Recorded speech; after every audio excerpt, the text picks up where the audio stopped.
நான் சொல்றா துட்டு கோட்டு 3 நாள் என்கிட்ட வேலை செஞ்சுச்சா சொல்லிச்சா பாத்தியா நீ சொல்லவே தெரியுது.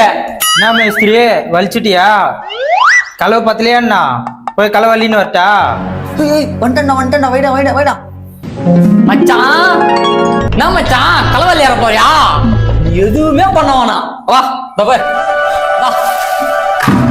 இந்த பக்கெட்ல ஒண்ணு அழகா உக்காந்துரு, மத்த வேலையை பூரா மாமா பாத்துக்கிறேன். என்னைக்கு இல்லாம மச்சான்றா மாமான்ன்றா ஒண்ணுமே புரியல. சரி விடு, நமக்கு சம்பளம் வந்தா சரிதான், உட்காருவோம் ஃபர்ஸ்ட்.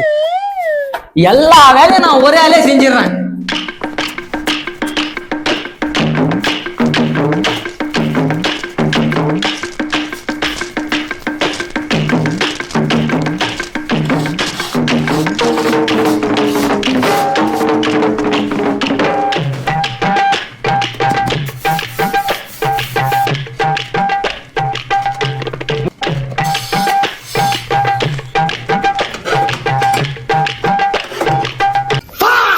என்ன மேஸ்திரியா டிஸ்டர்பன்ஸா இருக்குதா? நவுந்து உட்காருவா.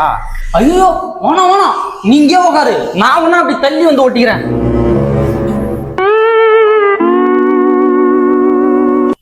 அப்புறம் மச்சான் தங்கச்சிக்கு காலகாலத்துல ஒரு கல்யாணத்தை பண்ணிட்டா நீ நிம்மதியா இருக்கலாம்ல? எது கல்யாணம் பண்ணிட்டு நிம்மதியா இருக்கிறதா? நிம்மதியாலாம் இருக்க முடியாது, ஜெயிலுள்ள தான் இருக்கணும். என்னடா சொல்றா? ஆமா, 5வது படிக்கிற குழந்தைக்கு கல்யாணம் பண்ணி வச்சா போலீஸ்ல உள்ளதா இருக்கணும். அப்போ உன் தங்கச்சி கல்யாணம் பண்றதுக்கு நான் இன்னும் 20 வருஷம் வெயிட் பண்ண போல இது. உனக்கு இப்பவே வயசு 40 ஆகுது, இன்னும் 20 வருஷம் கழிச்சு உனக்கு 60ஆம் கல்யாணம் தான் பண்ண முடியும். நானே உனக்கு நல்ல கேவியா பார்த்து கல்யாணம் பண்ணி வைக்கிறேன், கவலைப்படாத. வேலை செஞ்ச மாட்டியா நீ? இன்னும் இதுக்கு மேலேயும் பேசு, உனக்கு சம்பளம் ஒண்ணு.